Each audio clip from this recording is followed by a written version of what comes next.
السلام عليكم ورحمة الله، ازيك؟ عاملين ايه؟ لو بتكونوا بخير. النهاردة هنعمل حاجة جميلة قوي، نبدأ بها مشروع حلو جدا. الناس دلوقتي في الترند جامد قوي على السوشيال ميديا كلها. تمام. وبحاجات بسيطة جدا وحاجات مش مكلفة، وممكن تبدأ من غير حاجة، من غير رأس مال خالص. فتمام، من الطبق البلاستيك اللي احنا بنرميه، اللي هو بيجيلنا من الأكل من بره دوت، هناخد منه الغطا بتاعه. تعالى نتفرج بقى هنعمل بإيه. هنشوف بقى الديكور بتاعه، نحاول بيه اي، مثلا نحطيه على سفرة، تحطيه على في الصالون، تحطيه في اوضه النوم، في اي مكان انت عايز تحطيه بقى، هيبقى شكله تحفه أوي. تعالوا بقى نشوف بقى كنا بنرمي ايه ممكن نحولها لايه. تمام. احنا دلوقتي كان هنجيب الوقت اي طبق بلاستيك عندنا. ماشي. ونجيب الجبس، عارفين الجبس طبعا، بنشتري من عند بتاع الموان، اي بتاع موان، بتاع ادوات اللي هي الجبس والاسمنت والحاجات دي. هنجيب الجبس. ماشي. نجيب بقى بالكيلو، عايزين نجيب بالكيلو، عايزين نجيب بالشكارة، حسب بقى.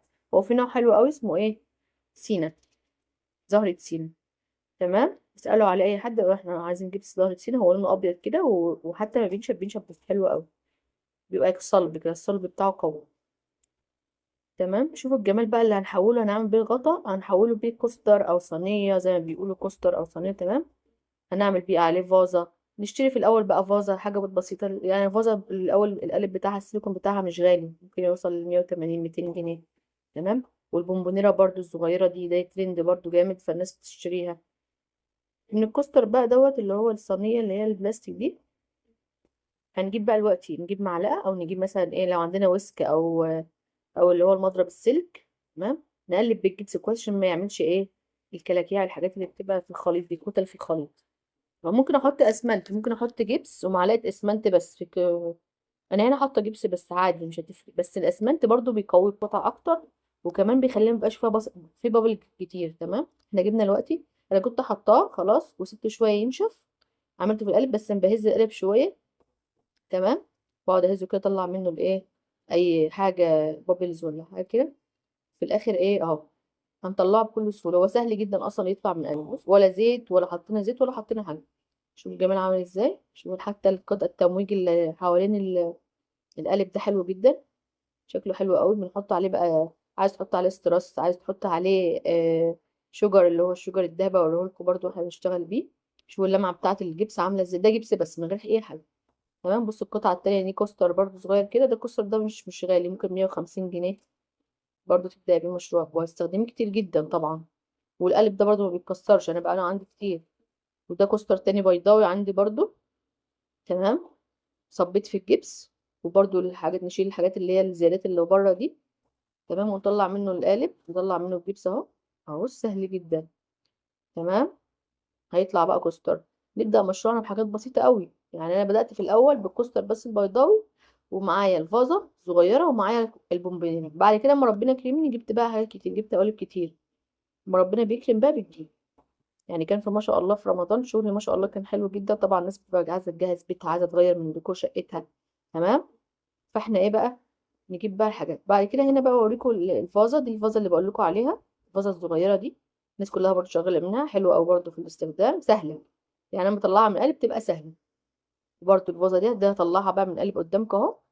دي الفازه كبيره، انا بحط فيها حاجه من جوه هنا، عشان الحته هنا دي بتبقى فيها جبس، وبتبقى ماسكه نفسها، فبتبقى ماسكه في القالب من جوه. فلازم تحطوا فيها حاجه في الفتحه بتاعتها اللي جوه دي.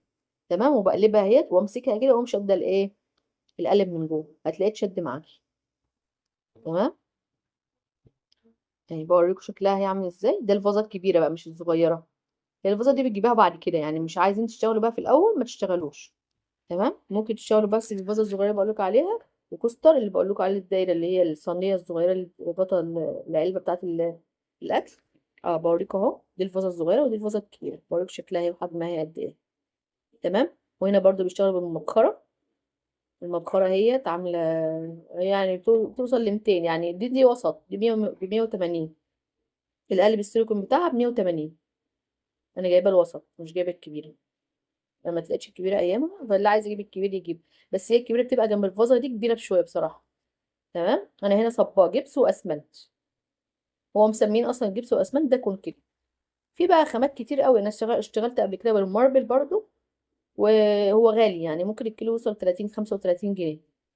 لكن الجبس طبعا في متناول الجميع، يعني يوصل ل5 جنيه. يعني اقل من كده طبعا في الشكاره، لما بتجيب الشكاره ممكن يوصل ل3 جنيه 2 جنيه. تمام. بس تجيبي نوع كويس. يعني بصي اللمعه بتاعت الجبس عامله ازاي. هنا بوصله لكم برضو المكاره الايه، اللي هي البونبونيره. ماشي. اه. البونبونيره دي الحته اللي فوق بتاعتها، الغطا بتاعها، بنوقفها كده ونقوم ايه ساندينها كده، ونقوم شادين شده جامده. هتلاقيها طلعت وعمرها ما بتتكسر معاكي، ما بتتكسرش الحمد لله معايا. لان انا بسيبها تنشف شويه، يعني مثلا ممكن ساعه ساعتين. هنا انا كنت سايباها كتير، يعني كنت سايباها يوم، ما كنتش عايزه عندي شغل كتير فكنت سايبها. دي بقى الطبق بتاعها من تحت، بتاع البونبونيره من تحت. دي بفكها عادي، بقعد افك كده حته حته كده. ايوه افرغ كده اللي هو ايوه كده، واقوم ايه شدها مره واحده سهله. ماشي، ما فيهاش بابل اهي خالص يعني. فين وفين لما تلاقي فيها بابل. نضيفه، قطعه نضيفه خالص اهي. تمام. اه دي البونبونيره اهي. انا بوريك شكلها عامل ازاي. ودي ده المبخره. ماشي. هوريكم الوقت عندي برضو اللي هو الكوستر، اللي هو التراي. هوريكم برضو الكبير اللي انا جايباه. لسه جايباه برضو قريب، يعني ما كنتش في الاول، أنا ما كنتش بجيب كل ده. انا بوريكم بس دول. بس انا مع المشروع ما اتطور وبقت الناس تطلب، انا بقيت بجيب تاني. بجيب قوالب تانية كل حاجه. وبعد كده ان شاء الله هجيب برضو الايه، اللي هي الفازه التانية، اللي هي الفازه الدونات. حاجة في حاجة بتجيب حاجة، فاهمة. ابدأوا المشروع بحاجة صغيرة، وبعد كده ان شاء الله هيكبر هيكبر هيكبر، وان شاء الله يتوسع خالص. تمام. وهيجيلك منه رزق يعني. تمام. ده الايه، ده التراي الكبير، ودي المبخرة، ودي الفازة الكبيرة، والكوستر. لا البونبونيرة. تمام. بص الطقم ده عامل ازاي تحفة. يعني الطقم ده، لما بقول لكم الصينية اللي هي بتاعة غطا العلبة دي، كنت بشتغل بيها برضو، الناس بتعجبها جدا. شوف الشغل، انا هوريكم بقى الشغل ده كله من اوله لاخره هنا في الفيديو ده. فخليكم معايا، ومحدش بقى لو وصلتوا هنا دوسوا لايك واشتركوا في القناة، وان شاء الله حاجة تعجبكم. ولو عايزين فيديوهات تانية من دي انا انزلها لكم. تمام. ابقى اوريكم الشغل. يعني برضو عندي قالب برضو بتاع الايه الحروف. بعد كده جبت حاجات كتير. عندي الكوست اللي هو الطبق القوقعة ده لسه جايباه برضو قريب. كنت جايباه في اول مشروع. تمام. بصوا الناس بتطلب القطعة دي، يعني كلمة هوم، كلمة لاف، كلمة مش عارفة حروف اسماء. تمام. ده الكوستر. هنبدأ بقى مع بعض نلون الكوستر. الكوستر المدور ده هبدأ ألونه لكم. بصوا أنا هوريكم بقى كل حاجة الخامات اللي أنا بجيبها. يعني ده حاجة اسمها إيه، حاجة اسمها فيلفت أو شموزات. أنا عجبني الشموزات أحلى من الفيلفت كمان، لأن بيبقى تقيل شوية. يعني أنا الشموزات ده ما تلاقيش عند ناس كتير بتاعوا اللي هم الموان دي. تمام. بس هتلاقوه، يعني أنت لو دورت قول له فيلفت فضي هيجيبهولك. انا جبت الشموزيتو ده او الفيلفت. هو رخيص 35 جنيه العلبه الصغيره ربع كيلو. عايزه اجيب نص كيلو ب70 75، يعني من كل ما تكبر شويه العلبه فتلاقيها تكتر شويه في السنه. بس بتقعد معاك مده طويله. يعني بخفف شويه الشموزيتو ده بحبه ميه بس، وادهن بقى فرشه ميك اب بقى، اي فرشه ميك اب تكون ناعمه. واقوم ايه، في ناس بتدهن برضو بسفنج، في ناس بتدهن بفرشه الميك اب. تمام. حسب ما انت عايزه. انا بدهن فرشة الميك اب اهي، بتبقى اسهل بصراحة عني من السبونج، عشان السبونج بتاخد كمية بوهية كتير. تمام. يعني احنا اللي عايزينه في المشروع بتاعنا ايه، غطا العلبة دي. تمام. وعندنا جبس مثلا حسب ما انت عايزة بقى، 5 كيلو جبس، 4 جنيه حسب ما انت عايزة. جبس بقولك ب5 جنيه، بس هاتي النوع اللي هو زهرة سين. احلى نوع بصراحة استخدمته. وفي برضو المعمار حلو جدا. استخدمت المعمار برضو حلو قوي. انا جبته قبل كده شكارة قبل كده وخلصت الحمد لله. فبتجيبي الشكارة بتقف مثلا ايه ب70 جنيه 75 جنيه بالكتير. تخيلي بقى شكارة الجبس 30 كيلو هتقف معاكي ب70 جنيه، يعني الكيلو بكام؟ كيلو بحاجة قليلة قوي. تمام. فهتبدأي المشروع يعني بإمكانيات قليلة. فإمكانيات مش هتبقى يعني المبلغ الكبير اللي انت تبدأي منه المشروع، لا هتبدأي المشروع بحاجات قليلة قوي. وبعد كده ان شاء الله وكمان هتنفعك في بيتك. عايزة تعملي ديكور للبيت بتاعك، فازة، بونبونيرة، كوستر وعليه فازة وحاجات من دي اللي هوريها لكم. شكله شيك قوي لما يتحط على مثلا على السفرة تمام. في صواني طبعا بتتباع من دي، القوالب بس بتاعتها غالية، ممكن 500 جنيه 550. طب وليه نبدأ حاجتنا بحاجات بسيطة، وإن شاء الله مع المشروع هيتطور هتجيبي حاجات تانية. تمام. فاحنا انا بشرح لكم بقى هنا انا بدهن ازاي. انا دهنت عادي، وبدهن من فوق وبدهن من تحت عشان الشغل بتاعنا يبقى نظيف. تمام. انا دهنت السيلفر، هو بيبقى سيلفر كده عشان الشغل الذهبي اللي عليه هيبقى باين، هيبقى مبينه. ويبقى فيلفت سيلك، اسمه فيلفت سيلك. ده طبق برضو القوقعة، بوريكم برضو بدهنه. تمام اهو بدهنه اهو من فوق لتحت كده، عشان ايه؟ يدخل بين الفراغات بتاعت الخطوط دي. بص اللمعة اصلا بتاعت الشموزيت عاملة ازاي، لمعته بتبقى تحفة، يعني اللمعة بتاعته بتبقى حلوة قوي. تمام السيلفر اهو ماشي. وبعد كده ادهن بقى. عايزة تدهنه ابيض، انا برضو بستخدم ابيض. ابيض ممكن بلاستيك مط مثلا، لو عايزين تجيبوا مط ماشي. يعني المشروع بتاعنا ممكن يبقى قوالب، ومعانا الجبس، معانا فرشة ميك اب مش رخيصة، مش غالية، ب10 جنيه مثلا 15 جنيه. تمام. ومعانا بوهية بقى، عايزين تجيبوا بوهية. انا استخدمت اللاكيه واستخدمت بصراحة البلاستيك. انا حبيت البلاستيك عنها لانها ما بتبهدلش الدنيا عن اللاكيه. اللاكيه لما بتحطيه بتلاقي ايدك من بعدها، او الجوانتي او الحاجة اللي انت لابساها ملزقة، فيها مادة كده لزجة كده مش حلوة، ما عجبتنيش. يعني هي الشغل بتاعها حلو بصراحة بعد بعد ما بتخلص الشغل، بيدي لمعة حلوة للقطعة، لكن بتبهدل الدنيا. اللاكيه صعب جدا في اللي انت تخرجيه من جوانتي، تخرجيه من ايدك، فاهمة؟ لكن البلاستيك سهل. بجيب لاكيه او بلاستيك اللي انا قلت لكم عليه، بوهيه بلاستيك عاديه، المط بتاعت البوهيه بتاعت البيت. تمام. ابيض. وعايزه تجيبي الوان هاتي، عايزه تغيري الالوان بتاعت القطعه هاتي، زي ما انت عايزه، زي ما المطلوب. بعد كده انا مثلا عملت لون ازرق قبل كده، عملت لون ذهبي، اللي هو اللي شويه اسمه شموزيت، اللي هو اسمه ايه، شامبين. عملت اللون، اخدت حبه من الفيلفت ده او الشموزيت ده، وحط عليه نقطه من الاصفر الجملي، فبقى لون جميل قوي اللي هو الشامبين. تمام. عندنا بقى بعد كده بدهن هنا، بدهن لكم المبخره، بوريكم برضو تدهن من فوق لتحت كده، وتمشي برضو الايه، تمشي البوهيه كده عليها. عايزه تدهنيها طبقتين، تستني شويه ما دي تنشف، وبعد كده تدهنيها طبقه تانية. ماشي. ومعانا الغيره. الغيره بقى هنستخدمها في ايه الغيره؟ الغيره هنستخدمها لما نلزق بقى بعد كده الايه، الحاجات اللي عليها. هتستخدمي شجر مثلا مصري، في شجر مصري وفي شجر دهبي. الشجر المصري بيبقى رخيص، هوريكم علبته برضو هنزلها لكم هنا. والشجر الذهبي بيبقى غالي بقى شويه، يعني الكيس بيوصل ل 200 جنيه، بس بيقعد معاكي طويل يعني. تمام كميه كبيره يعني، 200 ويه. الشجر المصري علبه كده، يعني مش عارفه كام جرام، ب25 جنيه، وبتقعد معاكي مده طويله. انا هوريكي هنا انا عندي المصري بصراحه الوقت بشتغل بيه، لكن المستورد اشتغلت بيه قطع كده، بس بعد كده خلص معايا ما جبتوش. تمام. هو حسب بقى الناس اللي تستخدم. يعني انا طالبه منك مثلا ايه حاجه زي المستورد، هجيب كيس او فرن. لو تلاقيتي كيس صغيره كده بتتباع مثلا ب10 15 جنيه هجيب واجرب. تمام. حد طلب او مكتره حاجه في حاجه، هجيب الحاجه اللي بعد كده الناس تطلبها. مثلا المبخره، اللي هي المبخره بعد كده اللي فوقها، المبخره بيبقى عليها من فوق كده شكل عثماني، فلو حد طلب برضه هجيبها له، لان هي غاليه، بتوصل مثلا من 50 ل75 جنيه حسب الايه بتشتري منه. هنا بدل لكم الفازه برضه في شموزات اهو من فوق لتحت كده، عشان ادخل برضه بين، هي مشكله الحاجات اللي فيها خطوط دي، لازم تدهني ايه، قطعه كلها من فوق لتحت كده، وتدخلي بين الفراغات اللي هي جنب الخطوط. تمام. بدهن كده من فوق لتحت، وبعد كده بسيبها تنشف بقى، واما تنشف هنشتغل عليها. هي بتاخدش وقت في النشفان اصلا، تنشف على طول، بتلاقيها نشفت في ساعتها. يعني ممكن نص ساعه تلاقي القطعه نشفت. واحده مثلا طالبه اوردر وقالت لك يلا هتقولي مثلا يومها، يبقى انت صبه الحاجه قبلها مثلا بيوم او 3 4 ايام عشان يلحق ينشف. تمام. وتسيبيه في الشمس ينشف، وبعد كده ايه، تعملوا بقى الديكوريشن بتاعه. تمام. ابقى بدهن لكم قطعه من تحت اهو. هي معلش ايدي بس اتوسخت جامد لان ما كانش عندي جوانتي بصراحه، فايه استحملوني بقى. تمام. فانا وده بيتغسل بسرعه جدا، يعني بروح اغسل ايدي في ساعتها بتلاقي كل اللي عليه طلع. يعني حلو قوي في الشغل، ما بيبهدلكيش ولا بيبهدل حاجه. بحط مفرش تحت الحاجه كده عشان الحاجه تبقى نظيفه. تمام. وحاجتنا اصلا بيتنا تبقى نظيفه. تمام. اللي بشتغل عليها. لكن المشكله في الصب، بس المشكله اللي لازم تبقى حته تبقى بعيده عن البيت شويه. في ناس بتشتغل بقى في حتت بقى ايه، اوضه تكون ما عندها مقفوله، ما بتقعدش فيها، تحط كده في الجنب وتصب. تمام.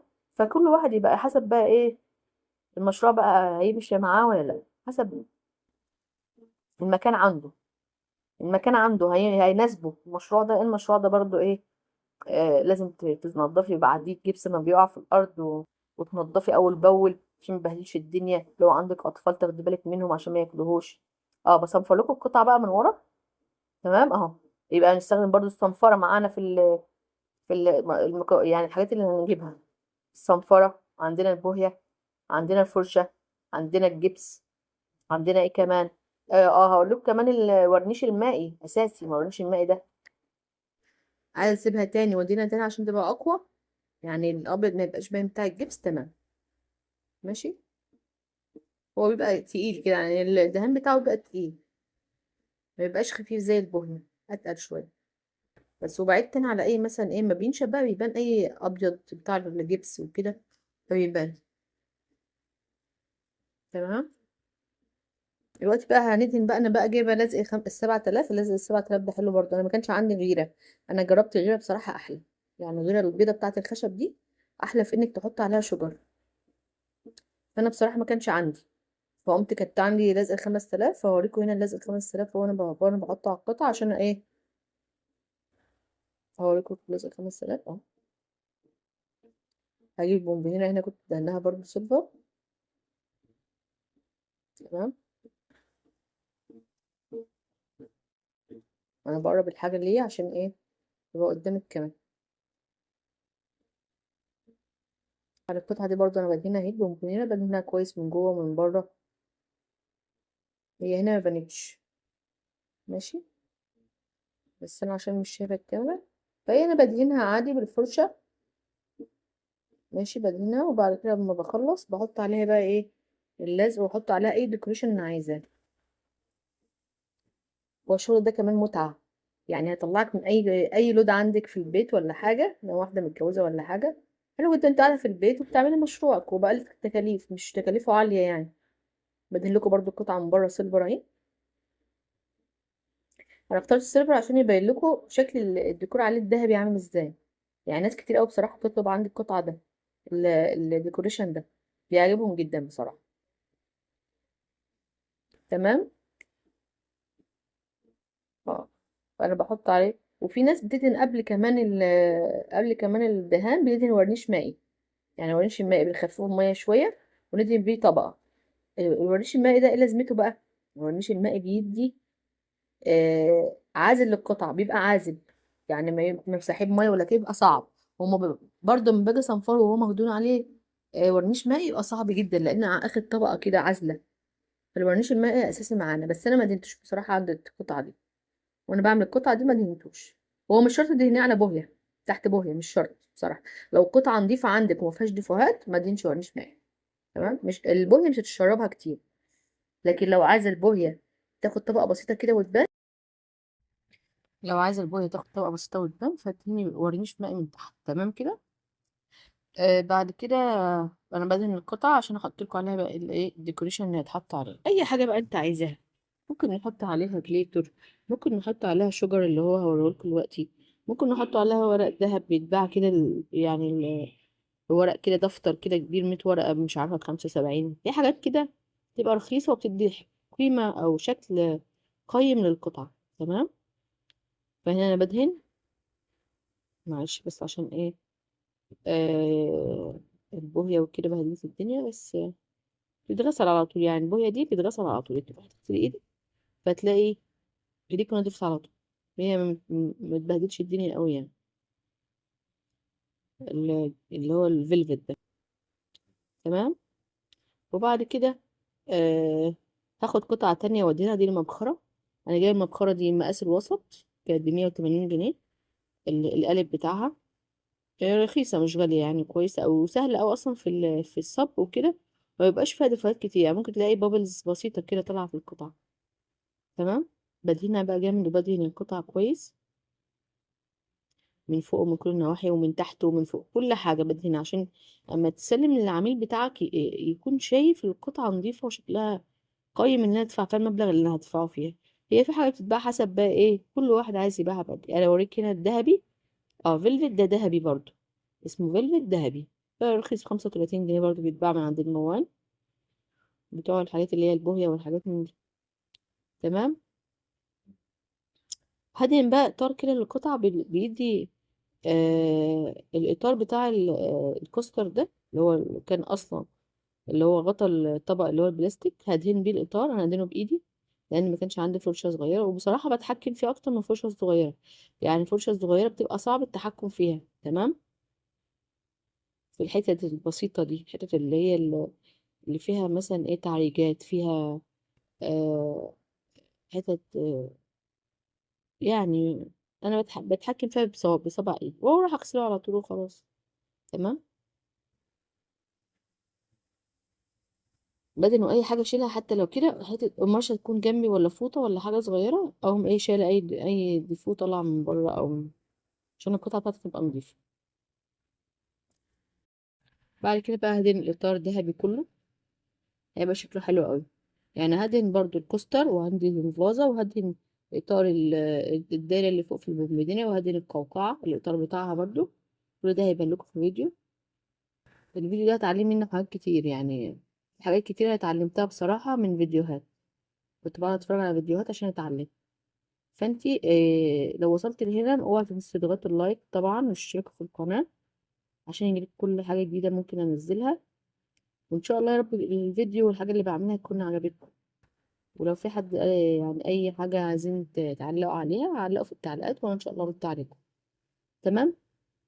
هنا خلصت خلاص الاطار كله. اي ديفو ولا حاجة بقوم شايلاه بحتة قماشة ولا حاجة تبقى معايا. برضو هدهن الاطار بتاع الفازة بالذهبي، عشان يديها كده ايه يبرز شكل القطعة. اللي تحت سيلفر واللي فوق ده ايه دهب.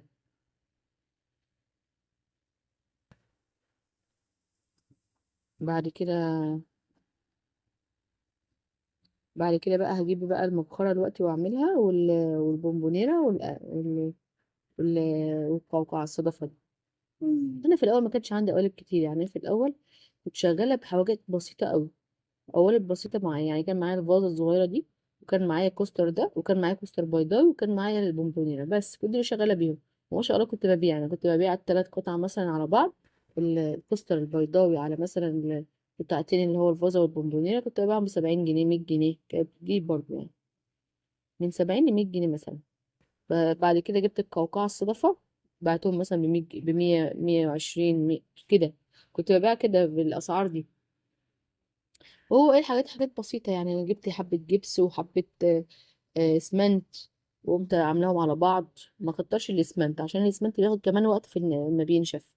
لكن الجبس بينشف بسرعة. في ماركة اسمها في الجبس اسمها حلوة قوي، اسمها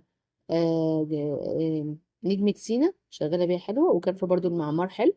يعني انت لما تجيب الشكارة ولا حاجة بتاعت الجبس، ممكن تقف عليك شكارة الجبس 75 جنيه. تمام. ف اسألي على اسمه نجمة سينا. نجمة سينا أو المعمار. المعمار برضو حلو جدا. أنا عجبني المعمار كمان أكتر من نجمة سينا على فكرة. يعني الناس كتير بتقول لك نجمة سينا أحلى، بصراحة عجبني المعمار أكتر. ليه بقى؟ أما بتعملي القطعة، أما بتقلبي مثلا، وأنت بتقلبي وبتعملي الجبس على المية، بتلاقي نجمة سينا بتعمل كلاكيع كده، وما عجبتنيش. لكن المعمار بصراحة أما بتقلبيها وكده بتلاقيها كأنها متصفية مرة واحدة. فانا عجبتني المعمارة اكتر من السينما. بس السينما شغالة بيها حلوة برضه يعني اوي بصراحة. والقطعة بتاعتها بتبقى قوية طالما حط عليها معلقة جبس مثلا على القطعة، فبتبقى حلوة. هنا بقى بحط الشجر ده، شجر مصري. انا بجيب العبوة كده هوريها لكم عاملة ازاي. ب25 جنيه. وفي شجر مستورد طبعا، بس اللي بيبقى اغلى. يعني مثلا شجر مستورد ممكن يقف في نص كيلو ب200 وي. بس هو معاك مدة، يعني اللي هو مش تخلصيه على طول، لا. انت برضو هتشتري، الناس هتعجبها. هوريكم برضو هنا القطعة اللي معمولة بشجر مصري أجنبي. أنا كنت عاملاها شكلها حلو مستورد. لمعته خطيرة بصراحة.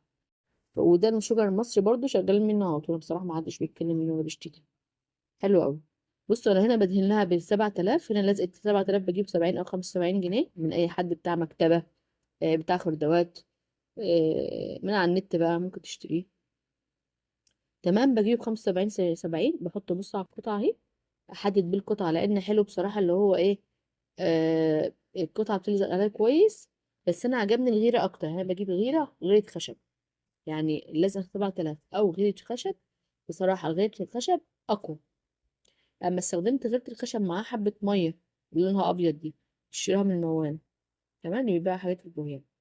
استخدمتها مع حبة مية.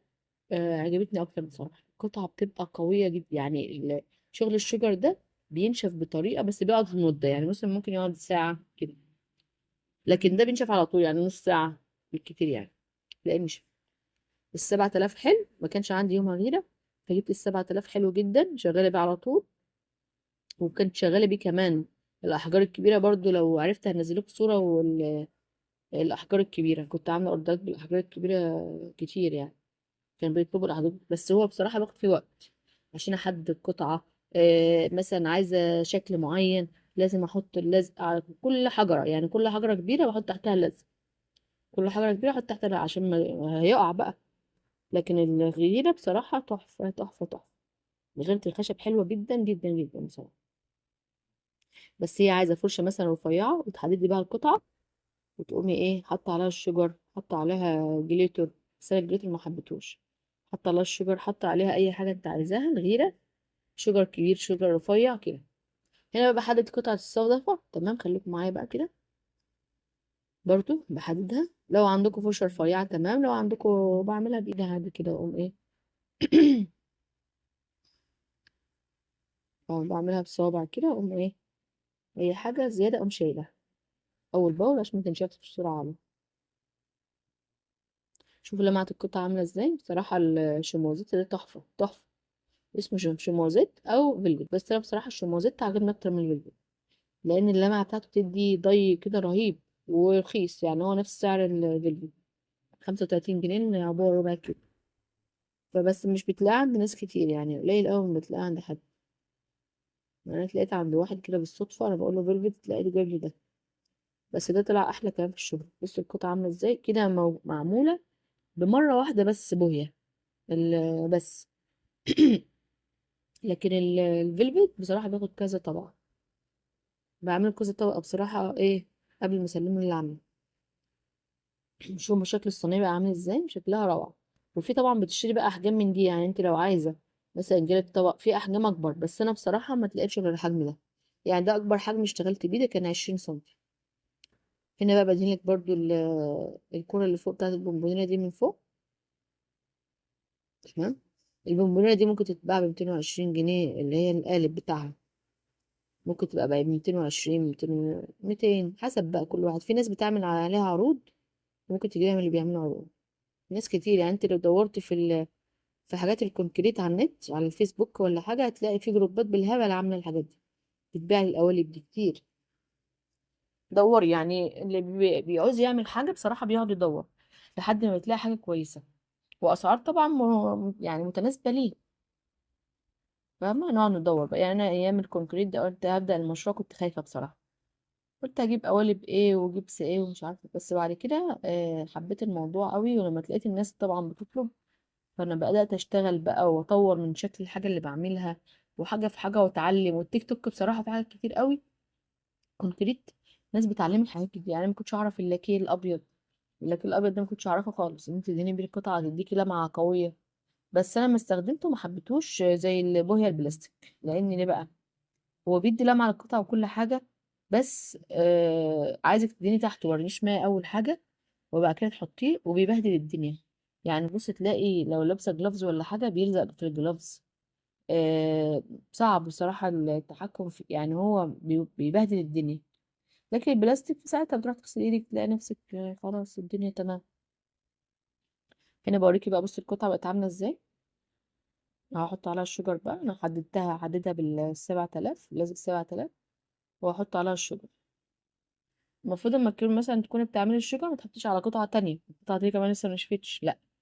هقوم حاطة على، اجيب كرتونة او ورقة، وتكون مثلا ورق مقوى كده او اي كشكول ولا حاجة عندي، واقوم حاطة عليه القطعة واحط عليه الشجر، عشان ما ينزل اقوم ايه مرجعاه تاني في العلبة.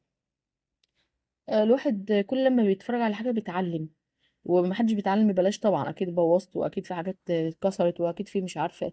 بوريك هنا الديفو مثلا البابلز اللي هنا، هقف عندها واعمل عليها الشغل، تمام، عشان اداري البابلز دي.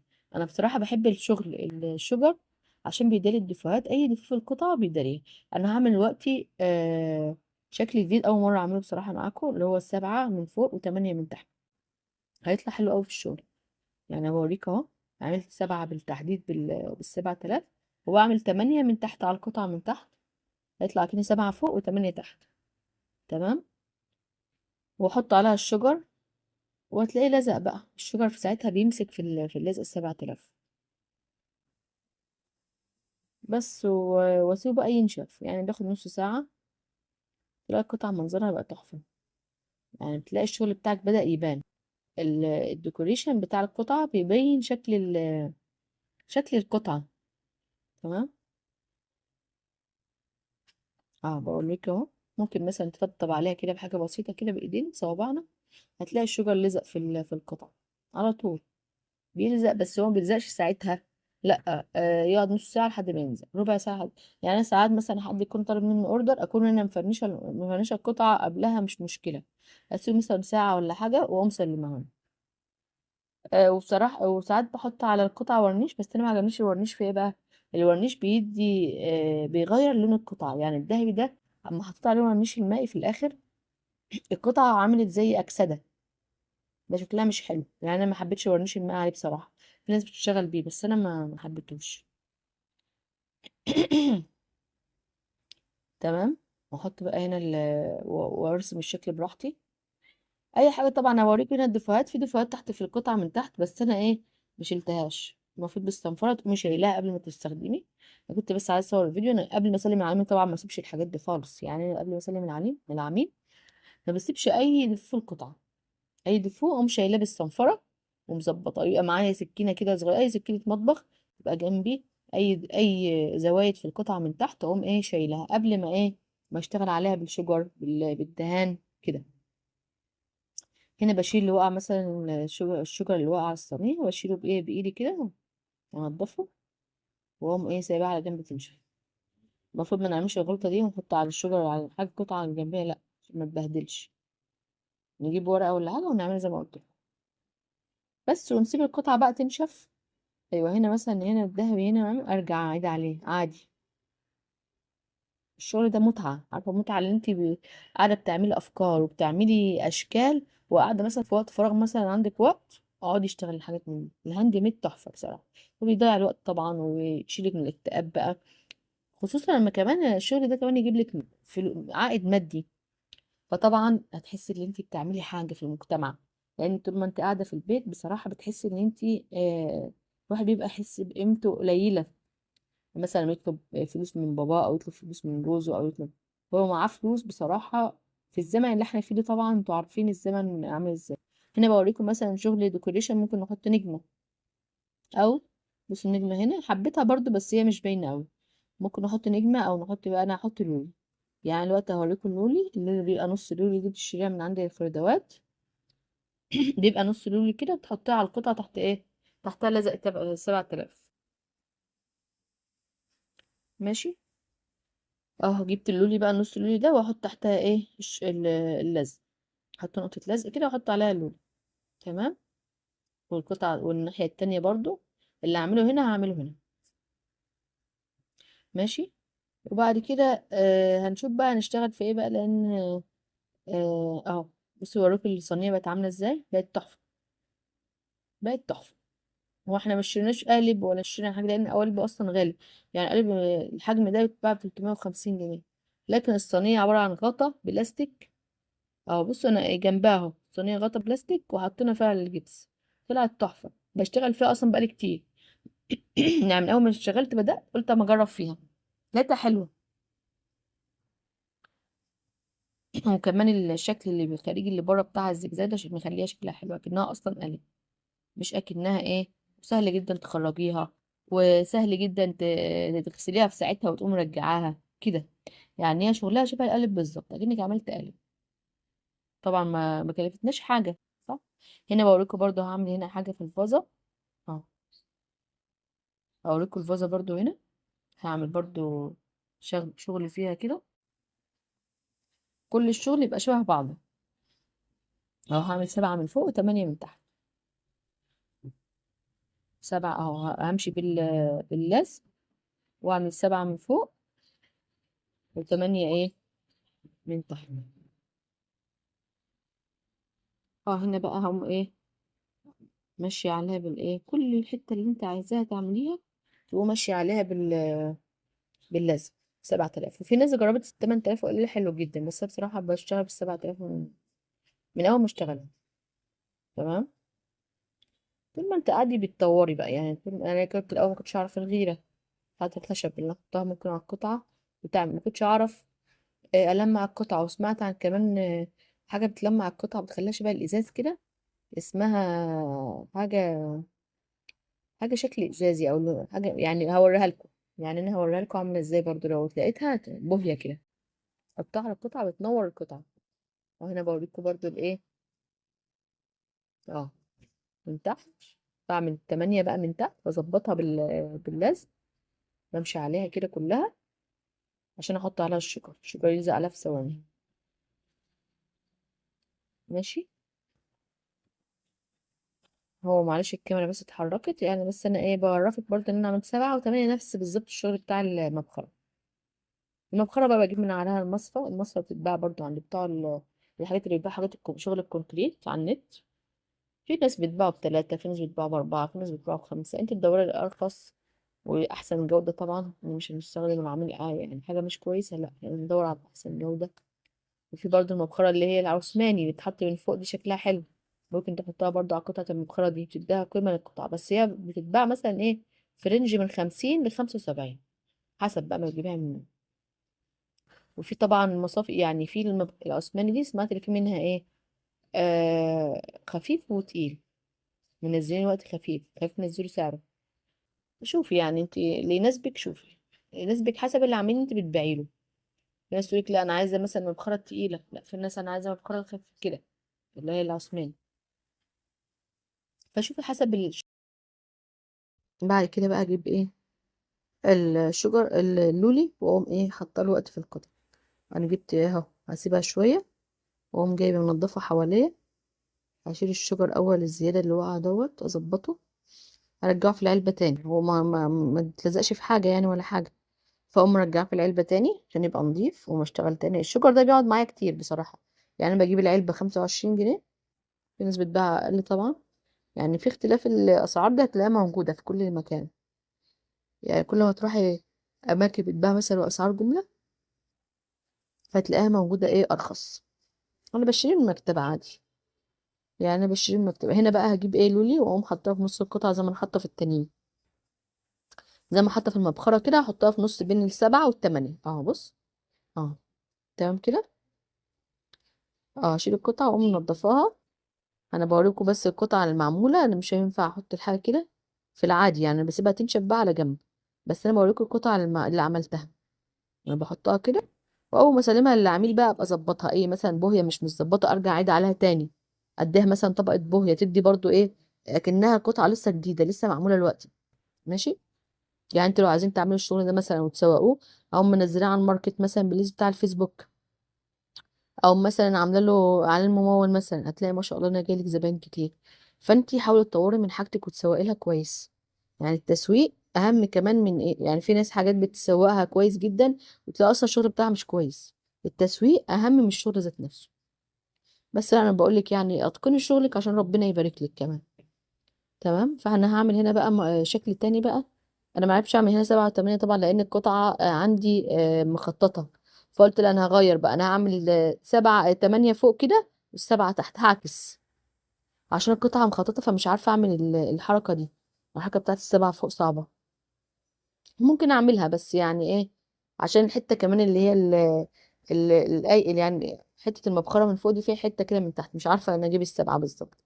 فقمت انا هعملها 8 من فوق وسبعه من تحت، برضو نفس الشكل. يعني مش ما اختلفناش كتير، الواحد يبقى ماشي ايه كل حاجه منسقه مع بعضها. الطقم يبقى شكله موحد، ما يبقاش حاجه مثلا شكلها لا ما خط مثلا والتانية يعملها مثلا 7 في 8، لا، يبقى شكل الحاجه منسقه. هنا أنا اشتغلت في الاول خالص بالحاجات البسيطه دي قوي، المبخره والفازه لما ربنا كرمني بقى وكده جبت بقى بعد كده الفازه الكبيره، والكوستر اللي هو التراي، وجبت الصدفه، وجبت قالب مش عارفه ايه الكوستر الصغير البابل الصغير. فكل لما تطوري من شغلك وتلاقي ما شاء الله الناس بدأت تجيلك، وهتطوري من شغلك اكتر. تمام. هنا القطعه بقى ايه بظبطها عشان اعمل عليها الشجره اهو. هو الشوجر ما كانش بيساعدني في الاول، كان ما عرفتش اظبطه. بعد كده ايه بدأت اظبطه تاني من الاول. حاجة في حاجة، ديك هتاخد على الشغل وهتاخد على الحاجة اللي بتشتغليها، مش تبقى صعبة زي الأول، مش تاخدي وقت فيها زي الأول طبعا. كل فترة مثلا كل ما تطوري في شغلك هتلاقيكي بقيتي أسرع من الأول، وبقيتي مثلا بتدوري مثلا على أسعار، هتلاقي أسعار أرخص، هتلاقي جروبات طلعت لك أصلا انت بتتعلمي منها أكنك بتتعلمي من أول وجديد، مع انك انت طبعا عارفة الحاجات دي، بس في نقط مثلا ايه، حد يقول لك اعملي كذا ما تعمليش كذا كده. مثلا قلبي المادة كويس، الجبس او الكونكريت، او انا اشتغلت بالماربل قبل كده وعجبني بصراحة، بس مش صلب، يعني هو مش صلب، كلهم كونكريت او ماربل او جبس او اسمنت، بصراحة كله مش صلب. يعني الشغل مش صلب، اللي لو وقع ما يتكسرش، لا زي الازاز لو وقع هيتكسر تمام. فالشغل كله الكونكريت اللي بيقولوا عليه بيتباع الكيلو ب55 جنيه. هو بيدي شكل القطع، يعني انت ما بتفنيش، يعني ما بتصبيه وبعد كده تحطيه، هو ما بيتعبكيش في التقليب والحاجات من دي زي ما بيتعبك الجبس والاسمنت مع بعض، لان ساعات بيكلكع كتير. ما بيتعبكيش في مثلا الصب تقعدي تهزيه كتير زي ما بنهز، تمام. ما بيتعبكيش في حاجات كتير، بس المقابل المادي، انت هتبيع القطعة بكام؟ يعني مثلا كيلو ماربل ممكن يعملك طقم واحد مثلا، كوستر وفازة صغيرة وبونبونيرة ومبخرة بس، 4 قطع بالظبط كيلو واحد. كيلو كونكريت ب55 جنيه يتكلف عليكي الطقم كامل. هتبيعيه بكام بقى بعد ما تفنشيه وتعملي فيه الشغل الديكوريشن اللي انت عايز تعمليه وتكلفيه وتدهنيه بوهية وتغلفيه، هتتباعيه بكام؟ هيوصل معاكي ل 150 جنيه 200 جنيه. مين اللي هيشتريه ب150 جنيه 200 جنيه؟ يعني هو كل واحد حسب هو عايز يشتغل بايه. انا اشتغلت في الاول بالماربل، الماربل كان ب30 35 جنيه، وكل مدى طبعا بيغلى الحاجه بتغلى. يعني الكيلو يعمل لك طقم ب30 جنيه، قولي 30 جنيه مثلا حسب، هو المفروض بعد الشحن او الشحن يبقى 35 جنيه الكيلو تمام. اشتغلت الماربل، والله القطعه وقعت من ايدي اتكسرت حتت، يعني ممكن الصدفه دي وقعت اتكسرت 3 4 حتت. يعني هو ما يفرقش كتير قوي عن الجبس والاسمنت، هو بس مسميات، كل واحد يقولك ماربل، كونكريت، مش عارفه شغل، اللي هو ما استخدمتش انا اللي هو الماليزي اللي بيقولوا عليه ده، ما استخدمتوش بصراحه. هو بيقولوا حلو بس برضو مش رخيص، يعني ممكن يوصل من 25 برضو ل35 جنيه حسب ما بتشتري منه، حسب طبعا الشحن كمان. لان انت لو قاعده في القاهره مثلا ممكن تلاقيه سهل موجود عندكم، لكن المحافظات التانية لا بتلاقيه مش متوفر. تمام. فانا هنا بوريكي بقى اهو، عملت 8 من فوق وسبعة من تحت، وبرضه طلع شكلها حلو. عايزه تظبطي اكتر الحاجه بتاعتك، القطعه بتاعتك، حطي هاتي التيب من عند الموان، التيب الاصفر ده، وحطي مثلا خط هنا عند ال8 وخط هنا عند ال7، واعملي خطوط كده بالتيب، وبعد كده حطي الشجر، هتلاقي الحاجه بتاعتك مظبوطه. بس هي يعني الحمد لله مش بتطلع بايظه، يعني ايديكي بتبقى مسطره بصراحه، يعني الواحد بيظبط ايده مع الايه مع الاستخدام، مع انك تكتري الشغل وكده، فتلاقي ايديكي بقت سهله في كل حاجه. بوريكي هنا بقى الصينيه متحط عليها الايه، بظبط لو في حاجه مش فيها، مثلا لو في شجر مش موجود اهو، بص بوريك القطعه اهي كلها، واحط الهيش ده مثلا فرع كبير 5 جنيه ب10 جنيه، مش هيبقى غالي، يعني انا بشتريه ب5 جنيه، فرع كبير قوي هيبقى 10 جنيه قصدي. تمام. وبقص منه بقى كتير، يعني انا قصه منه الحته دي، وقصه منه واحده الفازه الكبيره، وقصه منه مش عارفه الايه، يعني انتوا بتقصوا منه حسب اللي انتوا عايزينه، حسب مثلا شغل الفازه بس اللي بتاخد الهيش ده، ممكن فيه هيش ناعم وفيه هيش خشن. حبيت الناعم اكتر من الخشن، في ناس بتطلب الخشن مخصوص، تقول لها انا عايزه الهيش التاني، اقول لها ماشي اطلبه برضه. فانت حسب بقى اللي بتشتغل مع العملاء اللي بتشتغل معاهم، هم اللي بيحددوا لك شكل القطعه. مثلا يقول لك لا انا مش عايزه الذهبي، انا عايزه السيلفر، اقوم جايبه لها السيلفر، في من ده سيلفر، بس السيلفر بتاعه مش سيلفر قوي. هوريه لكم برضو، لو حطيت لكم صوره هنا، هحط لكم طقم عاملاه بالشجر الفضي السيلفر، هوريه لكم هنا اهوت، انزل لكم صورته. بيطلع حلو بس بيطلع رمادي مش سيلفر. هوريكم برضو المستورد الشغل منه عامل ازاي هنا، هحط لكم برضو صورة للمستورد، بيطلع بصراحة الشغل السيلفر المستورد تحفة، لمعته سيلفر سيلفر سيلفر بقى، فبتلاقيه، بس هو غالي، يعني هو المستورد غالي عن الشجر المصري طبعا زي ما بقول لكم، اغلى بكتير. يعني العبوة هنا بتقعد معايا مثلا مدة، يعني ممكن تعملي مثلا 5 6 طمم منه وب25 جنيه. فاحسبي بقى 5 6 تقوم قولي 5، 25 على 5 قطعة تكلف الطقم كله تكلف 5 جنيه. ماشي. فما بتكلفش كتير الشجر. اه وبعد كده بقى ما اتطورت في الشغل جبت ايه بقى، قالب الحروف ده. في قالب في حروف قالب كده كبير، هوريه لكم برضو هنا صورته لو كده. قالب الحروف بيتباع مثلا ب180 جنيه 160 جنيه حسب ما بتشتري منه برضو. يبقى كل الحروف بقى حروف الانجليش كلها. فهنا بوريكي بقى اما ندهن مثلا ايه، ناخد حرف الام كده وندهنه ايه بالدهب هيطلع عامل ازاي. في ناس طبعا بتطلب اسامي، مثلا واحده تطلب مثلا اسم مروان، اسم محمد، اسم احمد. تمام. حسب ما تطلب بقى انت بقى تجمعي الحروف كلها وتصبي على قد ايه الحروف اللي هي مطلوبه. وبعد كده تلوني القطعه كلها باللون. عايز تديها ورنيش مائي زي ما قلت في الاول، تديها ورنيش مائي. عايز تديها الذهبي على طول او السيلفر او الابيض حسب ما طلب العميل طبعا. هنا دهنتها ذهبي. تمام. ادهن القطعة كلها بالفرشة بتاعة الميك اب، المفروض من ورا وقدام. هي كانت بتقع مني عشان انا مش عارفة امسكها، عشان هي ايه البوهية طرية فبتزحلقها. بس ودهنتها وادهن الجوانب كده اللي جوه دي. توقفيها بقى كده على حاجة تدهني من قدام ومن ورا ومن الزوايا اللي جوه دي. او حرف الاتش مش مثلا انا بديكي مثلا حاجات عشوائيه. انا بوريكي بس الحروف وانت تدهني بقى زي ما انت العميل يختار عندك اسم كذا اسم كذا حسب ما هو يختار. تمام. ده حرف الام وحرف الاتش اهو بدهنه ذهبي. نفس العلبه. في ناس كمان بتجيب مثلا حاجه اسمها تكس. جميل قوي التكس ده بس انا ما جربتوش بصراحه. هو العبوه مثلا بتوصل مثلا 100 جنيه الربع كيلو. بس هو سائل اكتر من ده. يعني ده تقيل، يعني ده في الاستخدام تقيل. بس التكس بقى احلى. احلى في الاستخدام، تدهني كده مره واحده تلاقي القطعه خلاص ايه بقت كويس. هجربه، لو جربته هوريه لكم ان شاء الله. التكس الذهبي احلى من ده، عبوه كده سائله من جواها. بس هو اللون الذهبي بتاعه بيأكسد.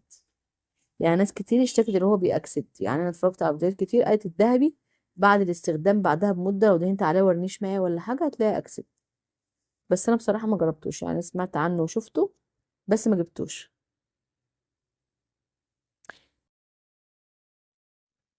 بعد كده بقى ايوه بلون خالص اهو. وبرضه حطيت صورة التكس هنا برضه الذهبي عشان تعرفوا برضه ايه شكله عامل ازاي. لكن ده عادي فيلفت عادي، بس هو بصراحة ده صعب في الشغل. يعني انا مش بدهن كتير الذهبي ده، محدش بيطلبه مني في بتاع. بس هو حلو يعني ممكن تديني طبقتين 3 هتلاقيه حلو. تمام. بدهنه وعد عليه، واي فراغات في النص ده اجيب فرشة صغيرة مخصوص واقوم ايه مدخلة ايه الفراغات اللي في النص ده عشان كله يتدرى. هو بيطلع شكله حلو يعني مش وحش. بس ده ما بيأكسدش، يعني ده الحلو فيه، الميزة الحلوة اللي فيه ما بيأكسدش زي التكس. تمام. فيعجبك جدا في الشغل برضو. بعدين بقى اي حروف بقى مطلوبة واقوم ايه مخلصاها وسيبها تنشف. تاخد نص ساعة ربع ساعة، ما بياخدش وقت يعني. ما بينشف على طول. سيبها حتة منطقة فيها هوا كده. انت لو عندك شغل مثلا قوالب من دي اصب فيها واحطها في مكان بقى يكون عندك مثلا كده زيادة. اصب فيها القوالب واسيبها بقى ايه 3 4 ايام بالشهر حسب بقى ايه. يعني كل يوم ممكن تصب لك 3 4 قوالب، 3 4 طقمة مرة واحدة. واقوم ايه سايباهم ينشفوا 3 4 ايام 5 ايام حسب العامل بقى ما يطلب. واخد على طول اللي نشف واقوم مستخدمه على طول. عشان الجبس بياخد مثلا ايه 3 4 ايام ينشف. هو في الحر هنا الوقت زي الوقت في الصيف عادي بينشف مثلا كل 3 4 ايام. لكن بعد كده في الشتاء بتلاقيه بيقعد مثلا بالاسبوع. بياخد وقت في النشفان في ما بينشف يعني. بس اهو بوريك كلمة هوم اهو. اه في ناس كتير تطلب كلمة هوم او كلمة لاف. بعمل هوم مثلا بالابيض او بالذهبي حسب ما العميل بيطلب. او بالفيلفت السيلفر اللي هو الشموزات. اهو بصوا كلمة هوم طالعة حلوة ازاي. برضو عايزاها تعيد عليها مرة تانية بالفيلفت. هعيد عليها بالمرة التانية. تمام عفوا انا بس عندي برد بس. وبعد كده بقى اسيبهم ينشفوا وبعد كده اغلفهم في علبة. لازم طبعا احطهم في علبة كويس اهو. انا بوريك شكل الطقم بعد ما خلص. اهو ده اشكال كتير قوي اهو انا بنزلها لك. انا مشتغلاها وبعتها ما شاء الله. بص الشكل ده حلو جدا. شو الشكل برضو اللي فيه بتاع العثماني اهي الفازة المبخرة العثماني. ده شغل كتير، ده بقى أنا ما عنديش، انا بوريكي شغل مش ايه. اه ده السيلفر اهو، ده الشغل السيلفر بقى. تعالوا بقى مع بعض نتفرج بقى هنعمل ايه دلوقتي. هنلون برضو طقم جديد، اللي هي الكوستر اللي هو الريمبو ده، بيسموه ريمبو او تراي. تمام، هو ده اكبر حجم عندي. بلونه بالسيلفر اللي هو الفيلفت السيلفر او الشموزات. تمام. في ديفوهات دلوقتي انتوا شايفينها في القطعة، فهتتدرى كل ده بالشغل بقى بورق الدهب. ورق الدهب دلوقتي هتشوفوا منه بستخدمه. انا هنا بعمل لكم ايه، الدهان الاول. تمام، اقرب الشغل اهو. ادينا سيلفر. انا مسرعه الفيديو طبعا عشان ايه ما يبقاش كتير في التحميل. تمام. بلون كل حاجه، اي مكان موجود فيها عشان الخطوط دي بلون فيها. تمام، بالطول كده على طول، بالطول رايح جاي، عشان القطعه ايه نخلصها على طول. احنا بنكون مخففين برضو البوية اللي هي الفلفت دي او الشموزيت، بنخففها بالمية عادي. مية بس، حبة مية كده نخففها بيهم. بيبقى مش عشان بيبقى قوامها اصلا تقيلة اتقل من كده. تمام، هنخففها شوية ايه نشتغل بيها على طول. هي بتاخدش بقى وقت في ما تنشف، يعني نص ساعة بالكتير. يعني شفت هي القطعة متصنفرتش كويس، المفروض تصنفر قبل ما نشتغل عليها. الجوانب وكل حاجة المفروض نصنفرها. بس انا بوريكم كل حاجة ايه، بقول لكم اعملوا كذا قبل ما تعملوا قبل ما تشتغلوا. تمام، هجيب ورق الدهب بقى. ادهن اول كام قطعة اهوت بالسيلفر اول. وبعد كده نعمل قطعة دي الفازة دي، الفازة الطويلة اللي انا مثبتها معاكم في الاول. هي كانت عايزة محتاجة طبقة تانية، انا دهنتها طبقة بس حسيت الابيض اللي تحت باين، فهي تحتاج طبقة كمان. فانتوا خدوا بالكم بقى من الحاجات دي، ما بتبانش غير في الاضاءة، لكن هي في العادي مش باينة اوي. بس هي في الاضاءة المفروض تاخد طبقة كمان سيلفر عشان يبقى ايه ما تبانش. بعدين اهو بالطول اهو رايح جاي مع القطعة. تمام، السيلفر اهو رايح جاي بالطول بلا كده. اي شغل بقى كل واحد حسب بقى ايه شغله وذوقه، طريقته في الشغل وكده، كل واحد ليه طريقة. يعني طريقتي في الشغل هي بوريها لكم، بتختلف بقى كل شوية، الواحد بيتعلم حاجة كده. يعني الواحد مش بيتعلم يعني من أول مرة، لأ، كل شوية بيتفرج على فيديوهات فبيطور من شغله. عندنا المبخرة اهي برضو هدينها لكم سيلفر. تمام، انا مسرعة الفيديو يعني قد ايه أبطأ من كده، بس انا ايه مسرعة الفيديو شوية. اه بقوم ماسكة القطعة من عند الفتحة كده عشان ما ايه البوي يعرف ادهن بيها. عايز احطها على حاجة تدهني بيها. تمام، هنا بدهن برضو المبخرة البونبونيرة عفوا. تمام، من فوق ومن تحت ومن كل حاجة عشان يبقى ايه انت بتسلمها للعميل بتاعك بتحس ان هي القطعة نظيفة، مش بيحس ان القطعة لا لا، القطعة لازم تبقى نظيفة معاها. طبعا قبل ما نعمل الشغل ده كله بنصنفرها، يعني القطعة تبقى نظيفة في ايدك خالص، انها يعني معمولة كده جاهزة. ده برضو الغطا بتاعها بدهنها البوية الشموزيت او الفيلفت. تمام، في برضه مسميات كتير، في يعني تلاقي الناس بتبيعه، يعني الحاجات دي متوفرة كتير اوي دلوقتي، مش عند بتاع البيوت بس، على النت كتير اوي بيشتغلوا في الحاجات دي. تمام، هاتين كل القطع من فوق ومن تحت ومن الدايرة اللي فوق ومن كل القطع دي، هنا خليها ايه الشغل يبان فيها، ما يبقاش الابيض اللي تحت باين. هنا معانا الفازة الصغيرة برضو بدهنها برضو، باخد كمية معقولة كده من البوية واقوم مدهنها.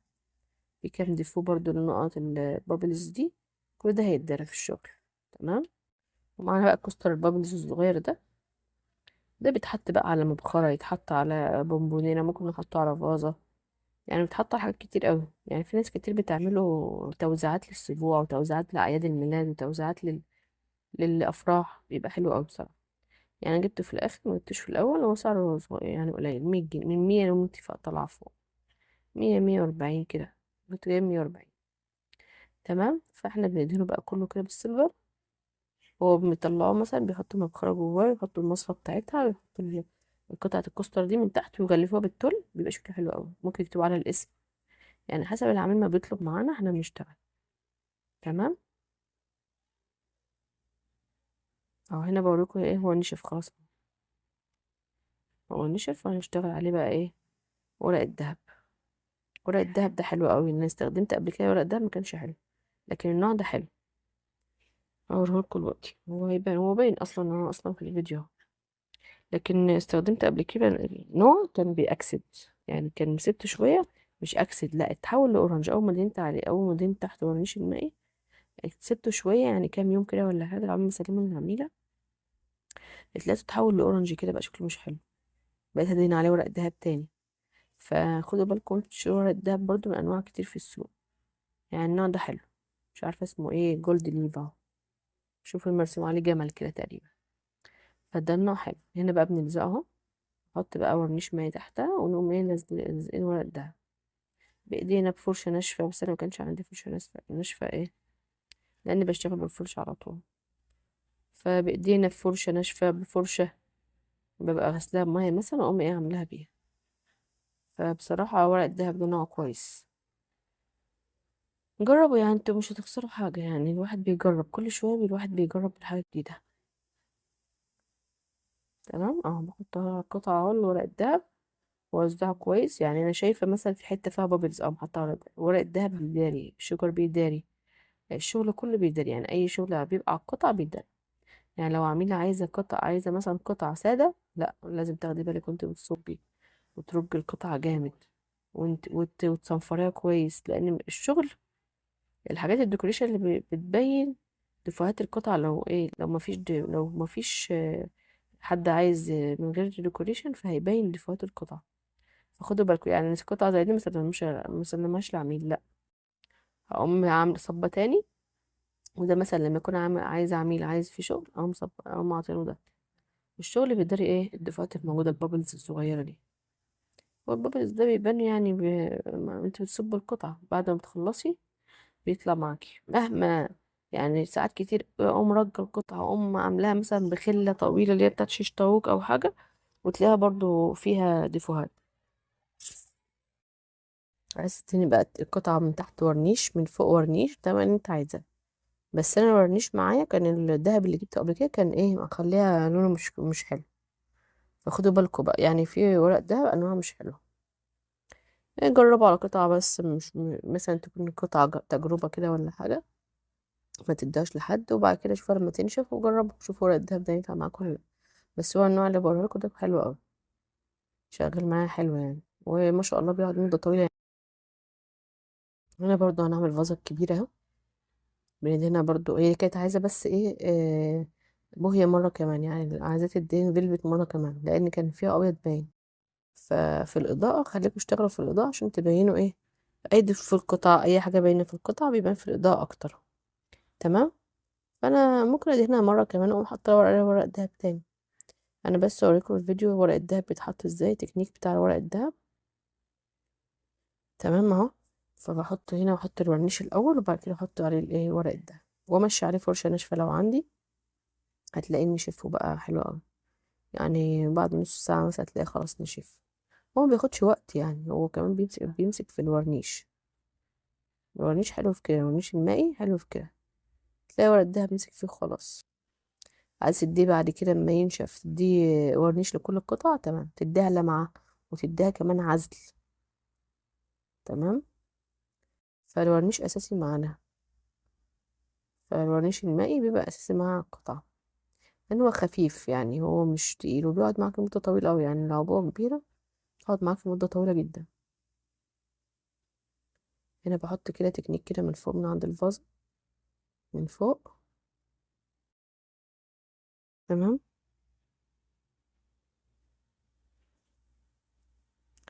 وبعد كده هناخد بقى القطعة اللي بعد كده نلونها، نحط لها بقى ورق دهب تاني اهو، البابلز الصغيرة، كوستر البابلز الصغيرة دي.